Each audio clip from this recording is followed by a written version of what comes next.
सर्वांना जोहार. दामू मोळे ऑफिशियल या आपल्या यूट्यूब चॅनलमध्ये आपलं स्वागत करतो. आजचा व्हिडिओ हा पेशा क्षेत्रातल्या शिक्षकांसाठी अत्यंत महत्त्वाचा असा व्हिडिओ आहे. सध्या बदली प्रक्रियेचे वारे या ठिकाणी वाहताना दिसत आहेत. काही शिक्षक कोर्टामध्ये गेलेले आहेत. काही शिक्षक या ठिकाणी आपल्यावरती अन्याय झालेला आहे त्यामुळे शासन दरबारी भांडत आहे. शासनाने विहित केलेल्या धोरणानुसार जी काही बदली प्रक्रिया होत आहे, या बदली प्रक्रियेमध्ये पेशा क्षेत्रातल्या शिक्षकांचे ज्या कंत्राटी किंवा मानधन तत्वावरती ज्या निवड झालेल्या आहेत त्यांची पदं दाखवायची आहेत की नाही आहेत, किती पदं रिक्त दाखवायची आहेत, या बाबतीमध्ये आजचा व्हिडिओ महत्त्वपूर्ण आहे. पेशा क्षेत्रातल्या शिक्षकांसाठी ही आनंदाची बातमी आहे. आणि या पेशा क्षेत्रातल्या जे कंत्राटी आणि मानधन तत्वावरती जे शिक्षक नेमणूक झालेले आहे त्या बाबतीमध्ये शासनाने काय मार्गदर्शन केलेलं आहे ते पत्र या ठिकाणी आपण सविस्तर जाणून घेणार आहोत. तत्पूर्वी तुम्ही जर माझ्या चॅनलला नवीन असाल तर चॅनलला सबस्क्राईब करायला विसरू नका. तर चला मित्रांनो, आपण व्हिडिओला डायरेक्टली सुरुवात करूया.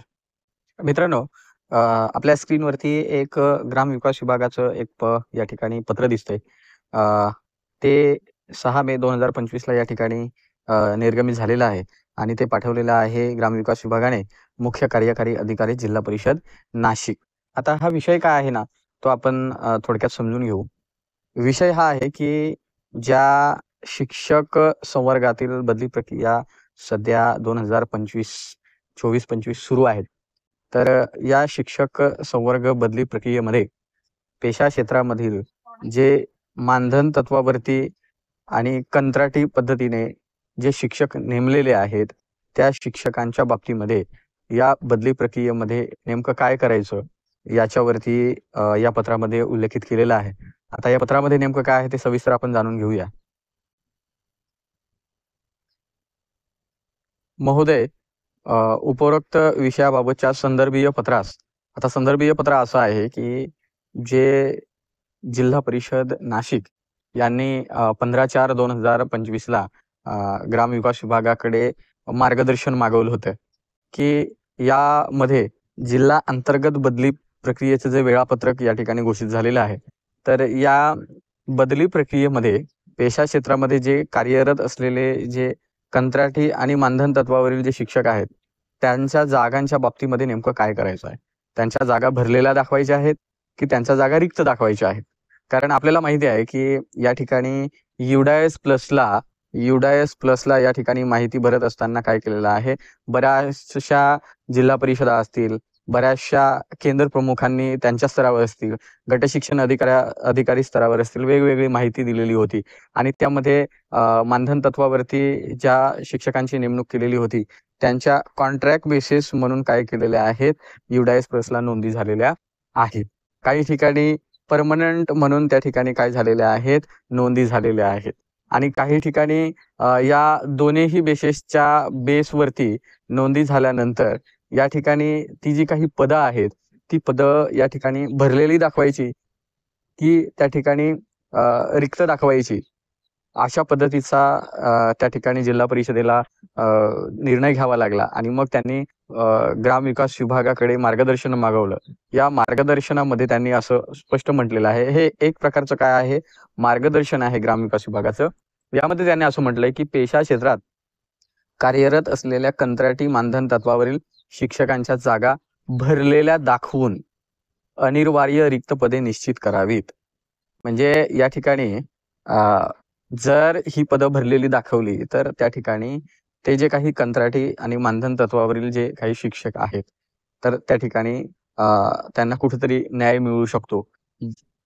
जर ती रिक्त दाखवली तर त्या ठिकाणी बदली प्रक्रियेमध्ये त्या ठिकाणी नवीन शिक्षक आल्यानंतर त्या शिक्षकांच्या जागी नवीन बदलीवाला शिक्षक येईल, पुन्हा त्यांना या ठिकाणाहून त्या ठिकाणी अशा पद्धतीची त्या ठिकाणी हेलपाटे मारावे लागतील. आणि म्हणून या ठिकाणी ग्रामविकास विभागाने जे काही ज्योत्स्ना अर्जुन म्हणून ज्या कक्ष अधिकारी आहेत ग्रामविकास विभागाच्या, त्यांनी या ठिकाणी सांगितलंय की अशी आपण जी व्यक्त केलेली धारणा आहे ती पक्की करण्यात यावी. म्हणजे मार्गदर्शन मागवलं होतं की आम्ही ही पदं भरलेली दाखवतोय, दाखवू की नको दाखवू, तर त्या ठिकाणी त्यांनी सांगितलेलं आहे की ती दाखवा तुम्ही. आणि त्यानंतर जी काही रिक्त पदं निश्चित होतील अनिवार्य रिक्त पदे जी निश्चित होती ती काय करायची आहेत, निश्चित करायची आहेत आणि बदली प्रक्रियेमध्ये काय करायची आहे दाखवायची आहेत. तर यामध्ये पेशा क्षेत्रात कार्यरत असलेल्या कंत्राटी आणि मानधन, मग कंत्राटी आता नाशिक जिल्हा परिषदेमध्ये जर आपण बघितलं तर त्या ठिकाणी कंत्राटी पद्धतीचे पण शिक्षक आहेत, त्याच ठिकाणी मानधन तत्वावरील पण शिक्षक आहेत. तर मला असं वाटतं की ह्या दोन्ही या ठिकाणी उल्लेख असल्यामुळे या दोघांनाही त्या ठिकाणी फायदा होऊ शकतो. जिल्हा परिषद त्यानंतर काय निर्णय घेतं ते बघणं गरजेचं आहे. परंतु या ठिकाणी कंत्राटी आणि मानधन या दोन्ही शिक्षकांचा उल्लेख केलेला असल्यामुळे नाशिक जिल्हा परिषद तसा निर्णय घेऊ शकतं. आणि त्यामुळे शिक्षकांच्या ज्या जागा आहेत या दोन्ही कंत्राटी स्वरूपातले शिक्षक असतील किंवा मानधन तत्वावर शिक्षक असतील, यांच्या दोन्ही पद्धतीच्या ज्या जागा आहेत त्या भरलेल्या दाखवून अनिवार्य रिक्त पदे काय करायचे निश्चित करायचे आहेत. आता जिल्हा परिषद ह्या दोन्ही शिक्षकांच्या जागा भरलेल्या दाखवून त्या ठिकाणी जी काही पदं आहेत ती निश्चित करतील आणि बदली प्रक्रियेमध्ये त्या ठिकाणी दाखवतील.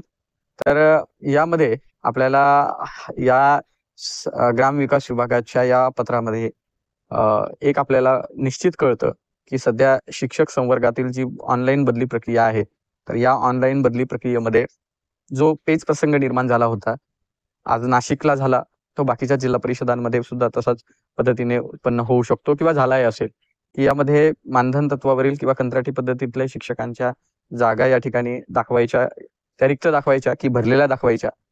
आणि जर त्या ठिकाणी असा प्रसंग निर्माण झाला तर काय करायला हवं, आणि म्हणून ग्रामविकास विभागाकडे नाशिक जिल्हा परिषदेने त्या ठिकाणी मार्गदर्शन मागवलं आणि नाशिक जिल्हा परिषदेला या ठिकाणी योग्य असं मार्गदर्शन मिळालेलं आहे.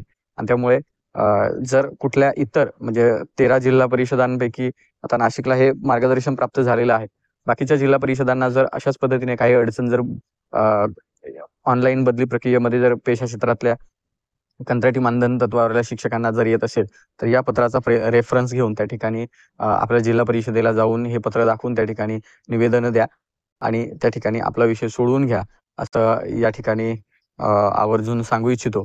तर हे पत्र छोटंसं आहे पण खूप इम्पॉर्टंट आहे. बऱ्याचशा मुलांच्या मनामध्ये जे गैरसमज झाले होते आमचं पुढे काय होणार, तर या ठिकाणी काळजी करायची काही गरज नाही.